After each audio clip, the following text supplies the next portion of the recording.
Hello everyone, welcome to today's session. Friends, आज हम लोग बात करेंगे अबाउट एलिमनी।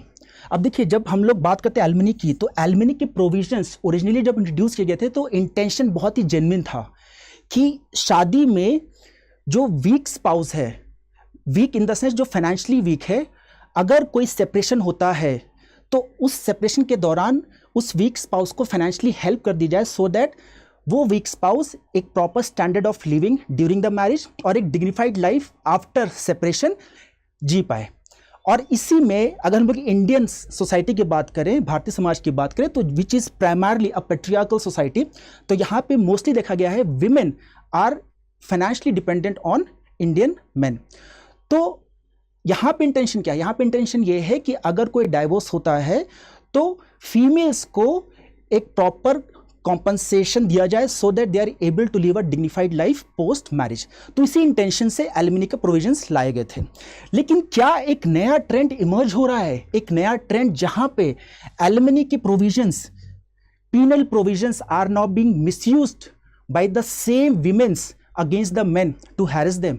तो क्या it is emerging as a new tool of harassment, a tool to harass the men and their families? तो उसी के बारे में लोग आज बात करेंगे। अब देखिए, यहाँ पे एक स्नैपशॉट दिया हुआ है जो आर्टिकल आया था। इसमें देखिए क्या दिया हुआ है कि एक रिसेंटली सर्वे हुआ था जहाँ पे दिया गया है कि 42%, जो कि स्टैगरिंग नंबर है, 42% of men they have taken a loan basically to pay alimony. तो एलिमनी को पे करने के लिए 42% of them have taken a loan. तो ये बहुत ही स्टैगरिंग नंबर, और इसी का डेटा मैं भी आपको आगे स्लाइड में दिखाऊंगा। अब देखिए, कुछ हम लोग और भी केस स्टडीज देख लेते हैं, but I'll not going to too much of depth because there is a paucity of time. अब देखिए, जैसे कि यही केस है हमारे पास, permanent alimony of 500 crore sought by wife from US based husband, और सुप्रीम कोर्ट ने फाइनली ग्रांट किया 12 करोड़ एलिमनी। ये बहुत ही फेमस केस है, इस पर बहुत ज़्यादा अगर देखेंगे तो बहुत डेप्थ में हम लोग इसको एज अ केस स्टडी बना सकते हैं। अब इसमें जो केस है, केस का नाम है रिंकू बहेती वर्सेस संदेश शारदा। अब इसमें वाइफ ने जो तर्क दिया था कि हस्बैंड का जो ओवरऑल जो वेल्थ का जो है, उनके पास बहुत ज़्यादा प्रॉपर्टी है, बहुत ज़्यादा पैसे हैं, तो ओवरऑल उनकी नेटवर्थ बहुत ज़्यादा है, तो इसलिए मुझे 500 करोड़ चाहिए। और इसी से जुड़ा सुप्रीम कोर्ट ने क्या बोला था कि they can't seek alimony as means to equalise wealth, जिसमें आप इसको ऐसा समझ सकते हैं कि सपोज शादी के दौरान अगर सपोज हस्बैंड को 100 रुपये मिलते थे तो वाइफ को उसने 50 रुपये दे दिए और फिर अपने पास हस्बैंड ने 50 रुपये रख लिए। Just to help you understand. अब सपोज पोस्ट सेपरेशन ऐसा हुआ कि हस्बैंड ने बहुत मेहनत की और वो 100 रुपये से ज़्यादा, अब वो 1000 रुपये कमाने लगा, तो वाइफ वही तर्क दे रही थी कि now my husband has started earning lot of money, तो उनकी जो नेटवर्थ है बहुत ज़्यादा हाई हो गई है, तो इसीलिए मुझे और ज़्यादा पैसे चाहिए। तो इसी में सुप्रीम कोर्ट ने तर्क दिया है कि भाई ये जो एलिमनी के प्रोविजंस हैं वो ये प्रोविजंस देते हैं सो दैट विमेन जो है अपनी standard of living during marriage उसी को मेंटेन कर पाए post separation, so that women can live a dignified life. But इसको आप एज अ प्रोविजन मत मानिए, ये रीडिस्ट्रीब्यूशन ऑफ वेल्थ नहीं है, ये कोई directive principles of state policy article 39 नहीं है भाई, ये सिर्फ प्रोविजन है so that women can live a dignified life post separation. और इसको एज ये जितनी पिनल प्रोविजंस है जहां पे एलिमनी का कॉम्पनसेशन कोर्ट डिसाइड करता है, this provision should not be misused to harass men and their family members. Because इस केस में क्या होता, फीमेल ने कुछ केसेस फाइल किए थे, इसकी वजह से उनके जो एक्स हस्बैंड उनको जेल जाना पड़ा था, इसके बाद उनके अगेंस्ट लुकआउट नोटिस भी जारी हो गया था, और प्लस इन्हीं के फादर को, हस्बैंड के फादर जो बहुत ही एजेड है, उनको भी जेल जाना पड़ा था। ठीक है, तो उसी से रिलेटेड सुप्रीम कोर्ट ने ये जजमेंट भी दिया था। इस तरह देखिए, एक retired husband to pay 60% of his pension income as maintenance to divorce wife. यहाँ पे भी एक बहुत ही बढ़िया केस स्टडी है कि एक आदमी था, वो यूको बैंक में काम कर रहा था, एंड वाइल वर्किंग उनकी जो सैलरी थी 1.3 समथिंग कुछ थी लाख। तो उस समय जो वो एलिमनी दे रहे थे वो पोस्ट रिटायरमेंट उसको मेंटेन नहीं कर सकते, बिकॉज पोस्ट रिटायरमेंट उनका जो पेंशन आता था तो 42,000 आता था। तो उसी को लेके वहाँ पे ये पूरा विवाद था। इस तरह देखिए, celebrities are also been suffering. अब इस तरह बहुत से केसेस आ रहे हैं, तो हमें देखने कि क्या alimony actually been now used as a tool of harassment या नहीं। अब यहाँ पे देखिए, कुछ जो मैंने आपको स्टार्टिंग में दिखाया था कि एक सर्वे हुआ, तो सर्वे की फाइंडिंग्स देख लेते हैं। 60% of those who divorced had frequent arguments around finances. तो फाइनेंस का तो मेन इशू था। दूसरा देखिए आप, 42% of men took loan for divorce proceedings or alimony. Divorces are becoming too mainstream in Tier 1 और Tier 2 India. Tier 1 Tier 2 cities की बात करें, और करीब 1250 लोग इस सर्वे में भाग लिए थे। अब देखिए इस सर्वे में हमें दोनों पक्ष देखना, बिकॉज यहाँ पे दिया गया कि बोथ मेल्स एंड फीमेल्स दोनों ने सफ़र किया है। अब देखिए 23% of females reallocated to a different city. आप दूसरे शहर में जाके बस रहे हैं, तो ये भी एक बहुत ज़्यादा ट्रॉमा होता है। और इसमें से जो कि काम कर रही थी, उसमें से 30% of them have left the job, ठीक है, और 60% क्या है, अपने काम, अगर सपोज वो लोग लगातार काम करे थे, उन्होंने पार्ट टाइम जॉब ले लिया, पहले फुल टाइम करे थे, पार्ट टाइम करने लगे। तो अगर आप देखा जाए ओवरऑल मोटा मोटा 46% ऑफ वीमेन वर्क्स रिलेटेड उन्होंने अपने डिसीजंस लिए। उसको या तो बहुत ज़्यादा टोन डाउन कर लिया, फुल टाइम से पार्ट टाइम कर लिया होगा, ऐसे ही समझ सकते हैं, या फिर 30% तो अपनी जॉब ही छोड़ दिए। इसी तरह males have also been suffering. तो both females and males have been suffering. Males में तो देखिए 42% उन्होंने लोन लिया ही है। 29% paid alimony even with negative net worth, मतलब उनके पास अपनी कोई प्रॉपर्टी नहीं, still they have paid a alimony. 38% of annual income of males went towards maintenance payment. तो उनकी जितनी भी अगर सर्वे किया 38% मेंटेनेंस में गई है। 43% cases husband took entire responsibility of expenses after marriage, और 100% of couple with negative net worth had money fight. तो मनी फाइट्स तो हो ही रही थी हमेशा से। इसमें देखिए ये चीज है बहुत इंपॉर्टेंट है, 16% of female spent more than 5 lakhs and 49% of male had to spend more than 5 lakhs। तो 5 लाख से ज़्यादा विथ रेस्पेक्ट टू डाइवोर्स की प्रोसीडिंग्स, केस हियरिंग्स। तो 16% ऑफ द फीमेल्स जो कि 5 लाख से ज़्यादा खर्च की थी, जहाँ पे कंपेयर टू मेल 49% मेल हैं यहाँ पे, राइट। तो ये हमारा कुछ स्टैट्स था।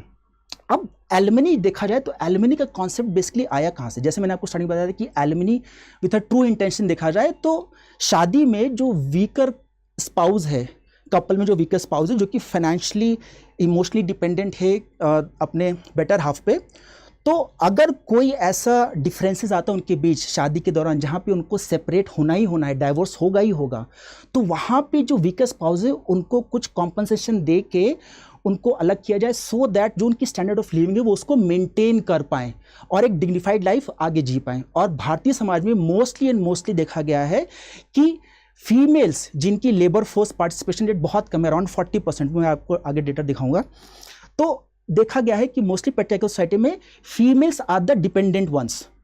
तो फीमेल्स को एक अच्छी लाइफ पोस्ट मैरिज देने के लिए, और अगर उनको बच्चे की कस्टडी मिल जाती है तो बच्चों की मेंटेनेंस, वो सब देने के लिए एलिमनी का कॉन्सेप्ट रखा गया था। तो एलिमनी क्या है? Maintenance, it is also known as maintenance, is a financial support provided by one spouse to the another during और आफ्टर डाइवोर्स और सेपरेशन। और इसका प्राइमरी पर्पस देखिए क्या है? To help the financially weaker spouse. और वीकर स्पाउस कोई भी हो सकता है, ऐसा नहीं है कि हस्बैंड ही वाइफ को पैसे दे रहा है। इनफैक्ट ऐसा भी हो सकता है कि वाइफ भी हस्बैंड को पैसा दे रहा हो, वाइफ भी हस्बैंड को पैसे दे रही हो। क्योंकि अगर हम लोग बात करें एलिमनी का प्रोविजन बेसिकली अलग अलग लॉज में है। जैसे कि हम लोग बात करें Hindu marriage act, Hindu marriage act में इसका प्रोविजन है। Hindu adoption and maintenance act 1956 में इसका प्रोविजन है। Prevention of domestic violence against women में भी इसका प्रोविजन है। इसके बाद आप स्पेशल मैरिज एक्ट में ले आइए, CRPC 125।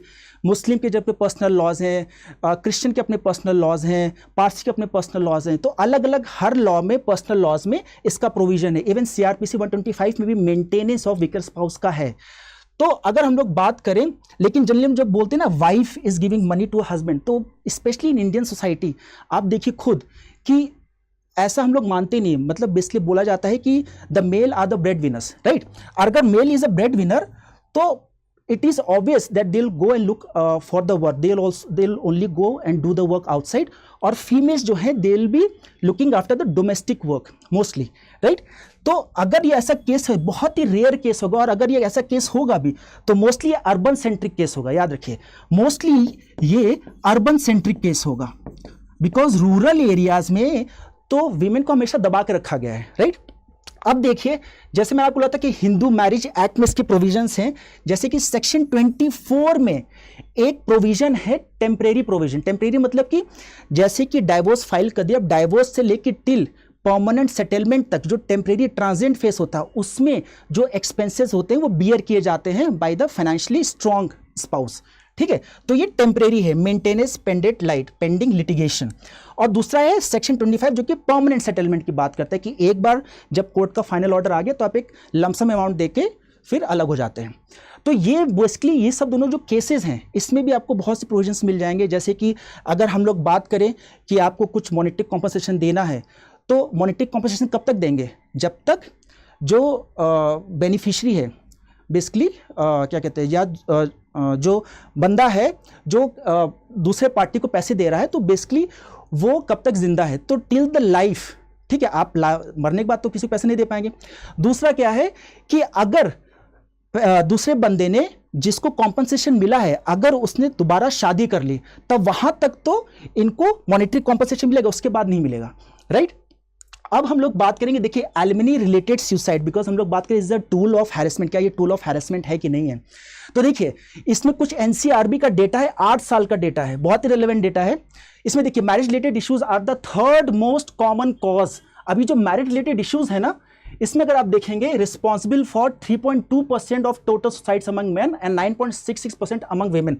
तो वेमेन भी सफर कर रही हैं, ऐसा नहीं कि सिर्फ मेल सफर कर रहे हैं, फीमेल्स भी सफर कर रही हैं। और सिंस मैरिज रिलेटेड जो इश्यूज हैं ये बहुत ही ब्रॉड कैटेगरी है तो एनसीआरबी ने इसको 5 कैटेगरीज में डिवाइड कर दिया, non settlement of marriage, dowry, extra marital, divorce and others. अब इसमें आप देखेंगे अगर the total number of suicides due to marriage related issues over the last 8 year is total जो मेन है, राइट, और 33,000 तो विमेन है, तो 26 versus 33,000। Under this category dowry related issues are the largest cause of suicide among women. तो dowry related issues देखिए 14,000 है। And non settlement जो एलिमनी है, एलिमनी के थ्रू जो हैरेसमेंट चलता है कोर्ट के थ्रू, तो मेल जो सुसाइड कर रहे हैं उसमें देखिए 10,000 है। और ये 8 साल का डेटा है एनसीआरबी का।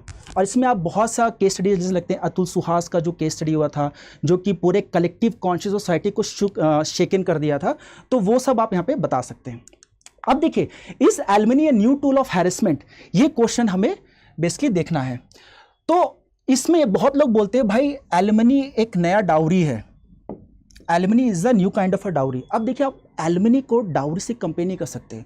डाउरी बेसिकली क्या है कि मैरिज के पहले एक काइंड ऑफ इनफॉर्मल जो अरेंजमेंट्स होते हैं, एक्सचेंज होते हैं गिफ्ट्स के, वही तो है। और जनरली डाउरी क्या, dowry was made illegal 1961 dowry prohibition act, तो इलीगल है ही, बट कहीं ना कहीं ये चलता आ रहा है। ठीक है, ये बहुत ज़्यादा समाज में इसको कहते भी कि हाँ प्रमोट करते कि हाँ ये ओके है। ठीक है, तो दहेज की प्रथा चलती आ रही है, इलीगल है, नहीं होना चाहिए। और उससे रिलेटेड बहुत से इंसिडेंट्स भी हुए जो आपको एनसीआरबी डेटा में दिखाऊंगा। लेकिन डाउरी को आप एलिमनी से इसलिए भी नहीं कर सकते बिकॉज डाउरी के रिलेटेड केसेस लगातार हो रहे हैं। आप देखिए 7,000 केसेस लगातार, ये एनसीआरबी का ही डेटा है, लगातार ईयर ऑन ईयर होते जा रहा है dowry related cases. Dowry related suicide जहाँ पे females are suffering, dowry related किसी को बर्न कर दिया लड़की को, शादीशुदा लड़की को, या उसको हैरेस कर रहे हैं, उससे रिलेटेड जितने भी इंसिडेंट्स हैं 7,000 केसेस ईयर ऑन ईयर आ ही रहा है एनसीआरबी का डेट 2017 से 22 के बीच। उसके बाद देखिए एलिमनी क्या है, 2 केसेस हैं, मैंने आपको उसका पूरा सुसाइड का डेटा भी दिखाया था, बट कंपेयर टू डाउरी वो कम है। राइट, कंपेयर टू डाउरी वो कम है। अब देखिए इंडिया में अगर हम डाइवोर्स रेट की बात करें, it is hardly 1%, the lowest in the one of the lowest in the world. जैसे कि सबसे हाईएस्ट में मालदीव्स में है। ठीक है, मालदीव्स में अराउंड 5% है, 5% आउट ऑफ अगर दें 1000 कपल में तो 550 people are getting divorced. USA में अराउंड 3% है।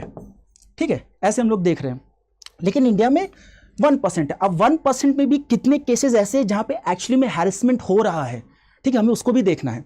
फिर देखिए female labour force participation rate, क्योंकि मैंने बोला है इंडियन सोसाइटी मोस्टली पेट्रियार्कल है, तो फीमेल्स मोस्टली डिपेंडेंट है मेल पे फॉर देयर ओवरऑल वेलबींग। ठीक है, और फीमेल्स अगर देखा जाए वो मोस्टली सारे काम कर रही हैं, डोमेस्टिक अनपेड वर्क कर रही हैं। देखिए विमेन ऑलमोस्ट 289 मिनट्स मीन्स 5 घंटे प्रतिदिन, जबकि मेल कर रहे हैं 88 minutes, but compare to women basically male कम कर रहे, 88 मिनट्स हैं, ऑलमोस्ट 1.5 आवर पर डे, जो कि डोमेस्टिक अनपेड वर्क है। इस तरह देखिए विमेन ओवरऑल 83% जो उनको टाइम मिलता है उसका टोटल 83% वो अनपेड वर्क कर रही हैं, तो उनको कोई इस चीज़ का क्रेडिट नहीं मिल रहा है, उनको कोई इस चीज़ का पैसे नहीं मिल रहा। और देखिए डोमेस्टिक वर्क जो है इट इज़ वेरी इंपॉर्टेंट। अगर मेल बाहर काम करने जा रहा है, जब तक उसके घर में शांति नहीं होगी वो बाहर अच्छे से कमा खा नहीं पाएगा, ठीक है। तो घर में अगर शांति होगी तभी प्रोफेशनल एरिना में भी बहुत अच्छा कर पाएगा, राइट। तो मेल भी कर रहे हैं no doubt, but yes compare to females कम कर रहे हैं, एफर्ट्स कम हैं, राइट। देखिए जैसे मेल 49% ऑफ देयर टाइम। अब देखिए मोस्टली रूरल वीमेन सफ़र। अब देखिए हम लोग बात करते हैं कि एलिमनी एज अ प्रोविजन इसको ख़त्म कर देना चाहिए, या फिर मतलब ऐसे केस स्टडीज़ आनी चाहिए, जैसे हम अतुल सुहास की बात करें, मोस्टली बोलते हैं कि एलिमनी को पूरी तरह ख़त्म ही कर दो तो फिर ज़्यादा बेटर है। लेकिन अगर आप देखें जो हम लोग एलिमनी के केसेस देख रहे हैं, जो केस स्टडीज़ आ रहे हैं वो मोस्टली क्या है, अर्बन सेंट्रिक है, एजुकेटेड क्लास में ऐसे केसेस हो रहे हैं। अगर आप देखें रूरल एरिया में, जो रूरल एरिया है वो भी बल्क पॉपुलेशन हो, वहाँ पे तो वुमेन को बहुत मतलब अच्छे से दबा के रखा जाता है। अगर उनको सोसाइटी बहुत कंजर्वेटिव है, उनको पढ़ने लिखने का मौका नहीं दिया जा रहा, फाइनेंशियली पूरी तरह डिपेंडेंट हैं मेन पे, तो क्या होगा, वो भी तो सफ़र करेंगी। So alimony as a legal course उनके लिए ज़रूर रहना चाहिए, ठीक है, उसके लिए ज़रूर रहना चाहिए। मैं आपको बताऊंगा इसका वे फॉरवर्ड क्या हो सकता है, राइट। और एलिमनी कंपनसेट करता है पार्टनर को, स्पेशली जो फाइनेंशियली वीक हैं। ये दोनों साइड हो सकता है। देखिए जैसे हिंदू मैरिज एक्ट है वो जेंडर न्यूट्रल है, हस्बैंड वाइफ को दे सकता है, वाइफ हस्बैंड को दे सकता है, बट जनरली इंडियन सोसाइटी में वाइफ हस्बैंड को नहीं देती, because male are seen as a dominant sex, right. तो दो हम लोगों ने डाउरी को फिक्स कर दिया है, we have a proper specific provision with respect to dowry, but we should also have certain guidelines कि एलिमनी से रिलेटेड हमें कुछ गाइडलाइंस की ज़रूरत है। उस गाइडलाइंस को ही यूज़ करके वी शुड अंडरस्टैंड कि कैसे प्रोसीड करना है और कैसे फाइनेंशियली वीकर सेक्शन और इस केस में फीमेल्स को हेल्प करना है, सो दैट फीमेल्स इसको मिसयूज ना करें। अब देखिए ये है हमारे पास कुछ फैक्टर्स जो कि डिसाइड किए गए थे सुप्रीम कोर्ट में ही इन रजनीश वर्सेस नेहा केस 2021, और इसी केस के बारे में अतुल सुहास भी बात कर रहे थे, जहां पे बोल रहे थे कि इस केस के थ्रू एक फॉर्म होता है जो डिटेल्ड फॉर्म होता है। उस डिटेल्ड फॉर्म में जब डाइवोर्स सेटलमेंट की बात करते हैं तो उसमें सारा प्रोविजंस लिखा रहता है कि कितना इनकम है दोनों स्पाउस का, डिपेंडेंट्स कौन कौन से है, मूवेबल इमूवेबल प्रॉपर्टीज़ कौन कौन से। तो जब उन्होंने फॉर्म भर के जज को दिया था तो जज ने उसको कंप्लीटली इग्नोर कर दिया था। तो ये was talking about incompetency of judiciary, right. अब वहाँ पे कुछ सुप्रीम कोर्ट ने गाइडलाइंस दी थी, उस गाइडलाइंस के अकॉर्डिंग सुप्रीम कोर्ट ने बार बार बोला इस गाइडलाइंस के अकॉर्डिंग ही बेसिकली आपको ये देखना है कि कैसे एलिमनी देनी है। अब देखिए जैसे status of the party social and financial, then reasonable needs of the wife and the dependent children. Reasonable needs होने चाहिए, स्टैंडर्ड ऑफ लिविंग अगर है तो हम लोग बात करेंगे स्टैंडर्ड ऑफ लिविंग जो मैरिज के दौरान थे वही मेंटेन हो, ठीक है। क्योंकि जैसे हम लोग बात करते 500 करोड़ वाला केस स्टडी, वहाँ पे बोले थे कि वाइफ बोली थी हस्बैंड ने बहुत ज़्यादा प्रॉपर्टी गेन कर ली है, लेकिन क्या वो उस केस में आती अगर हस्बैंड और गरीब हो जाता तो उस केस में तो नहीं आती, right. Parties individual qualification and employment status, independent income और assets owned by the applicant, standard of life enjoyed by the wife in the matrimonial home, देखिए, right, any unemployment, any employment sacrifices made for the family responsibility, reasonable litigation cost for a non working wife, financial capacity of the husband, इस सब की बात करते हैं। Apart from that things Supreme Court case to case basis में भी rational decisions ले सकते हैं, कुछ अलग फैक्टर्स को वो पिच इन कर सकते हैं, जैसे कि ड्यूरेशन ऑफ द मैरिज कितनी थी, राइट। तो अलग अलग फैक्टर्स को सुप्रीम कोर्ट रैशनल वे में उसको पिच इन कर सकते हैं। अब देखिए वे फॉरवर्ड इसका क्या होना चाहिए, वे फॉरवर्ड क्या होना चाहिए, वे फॉरवर्ड होना चाहिए कि always set an upper limit for alimony. Supreme court की जो गाइडलाइंस थी, ये जो हम लोग अभी बात की है रजनीश वर्सेस नेहा का, वो गाइडलाइंस तो फॉलो करें, प्लस एक ऐसा लॉ बना दे जहाँ पे अपर लिमिट हो, ठीक है। जैसे कि अगर हस्बैंड की 100 रुपये इनकम है तो उसका कुछ percentage of the income should be मतलब उससे इंडेक्स्ड हो, सो दैट अपर लिमिट हमेशा सेट रहे, वो चेंज ना हो, ठीक है। वाइफ अपने मन मुताबिक ना मांग पाए, right. Then promote self sufficiency, हमेशा कोशिश करा जाए कि जो वीकर स्पाउस है फाइनेंशियली, इस केस में जैसे वीमेन की बात करें तो हमेशा उनको कोई ना कोई ऐसा दिया बनाया जाए कि वो फाइनेंशियली इंडिपेंडेंट रहें, राइट। फाइनेंशियली इंडिपेंडेंट रहेंगी तो इससे क्या होगा, डेमोक्रेटाइजेशन ऑफ द डिसीजन भी होगा। आप देखिए अगर आप फाइनेंशियली इंडिपेंडेंट है, आपका कॉन्फिडेंस रहेगा, women will also take equal part you can say part in the family decision making, तो democratisation of decision making process भी होगा। और अगर सपोज उनके पास कोई जॉब या स्किल नहीं है तो गवर्नमेंट उनको खुद सपोर्ट करे, सो दैट अगर सपोज उनका कोई डाइवोर्स का आता है इशू, तो टाइम लिमिटेड रिहैबिलिटेटिव एलिमनी कि जब तक वो कोई स्किल ना सीख ले सो दैट वो सेल्फ सफिशिएंट हो पाए, तब तक उनको एक ऐसी एलिमनी प्रोवाइड की जाए so that latest stage of life में वो अच्छा स्टैंडर्ड ऑफ लिविंग मेंटेन कर पाए और डिग्निफाइड लाइफ जी सकें। और mandating pre nuptial agreement can be considered. देखिए ये भी बहुत इंपॉर्टेंट है, इसको लॉ में ऐसे बनाया जा सकता है कि ऐसा कोई प्रोविजन कर दे जहां पे मैंडेट कर दे कि शादी के पहले अगर सपोज कोई डाइवोर्स होता है तो उसमें क्या क्या हम लोग प्रोविजंस करेंगे या प्रॉपर्टी का बंटवारा कैसे होगा। तो शादी की पहले ऐसा कोई एग्रीमेंट कर लिया जाए तो penal provisions will not be misuse by either of the party, जो अभी आजकल केस हो रहा है वीमेन के उसमें। लेकिन ये सब तो ठीक है, इसमें जो सबसे बड़ा चीज़ है वो है, याद रखिएगा कि अल्टीमेटली लॉस तो बहुत हैं। जैसे रजनीश वर्सेस नेहा के केस में एक प्रॉपर फॉर्म आया है हमारे पास कि उसमें सारी डिटेल्ड एसेट सारे लॉज हैं, बट लॉ को इम्प्लीमेंट कौन कर रहा है ये मैटर करता है। हमारे पास सारे इंस्टीट्यूशंस हैं, सब कुछ है, सारा मशीनरी है, एडमिनिस्ट्रेटिव मशीनरी है, लॉज हैं, माइन्यूट टू माइन्यूट लॉज हमारे पास पड़े हैं, बट अल्टीमेटली उस लॉज को इंस्टीट्यूशंस को ओवरऑल देख कौन रहा है, उसको इम्प्लीमेंट कौन कर रहा है। तो अगर इंस्टीट्यूशन को ऐसे लोग चला रहे हैं जिनका इंटेंशन जेन्युइन है तो automatically everything will work. But अगर इंस्टीट्यूशन को ऐसे करप्ट लोग चला रहे हैं तो अल्टीमेटली वो इंस्टीट्यूशन अच्छे से वर्क नहीं कर पाएगा। तो अल्टीमेटली सोल रिस्पॉन्सिबिलिटी यही है, और सोल इसका आप ये बता सकते हैं कि जो इंस्टीट्यूशन को चला रहा है उनका जेन्युइन इंटेंशन होना चाहिए, देन ओनली जितने भी लॉज बने हैं उनका कभी मिसयूज नहीं होगा, राइट। एंड यहाँ पे हमने दोनों साइड देखा है। ऑब्वियस से बात है, हम लोग बात कर रहे हैं कि एलिमनी को एकदम ख़त्म कर देना चाहिए, पर हमें रूरल विमेन को भी देखना है, ऐसे केसेस भी देखने हैं रूरल वुमेन के, और बहुत ऐसे केसेस देखने हैं जहाँ पे वेमेन जनरली एक्चुअली में सफ़र कर रही हैं। बट हाँ, टू मेक श्योर कि इसका कोई गलत यूज़ मिसयूज़ ना हो, स्ट्रिंजेंट प्रोविजंस बना दिए जाए, गाइडलाइंस बना दिए जाए। रजनीश वर्सेस नेहा का जो गाइडलाइन उसको अच्छे से फॉलो करें, प्रॉपर इन सब चीज़ को फॉलो करें। और आपका क्या सोचना है with respect to alimony, please do let me know in the comment section. Thank you.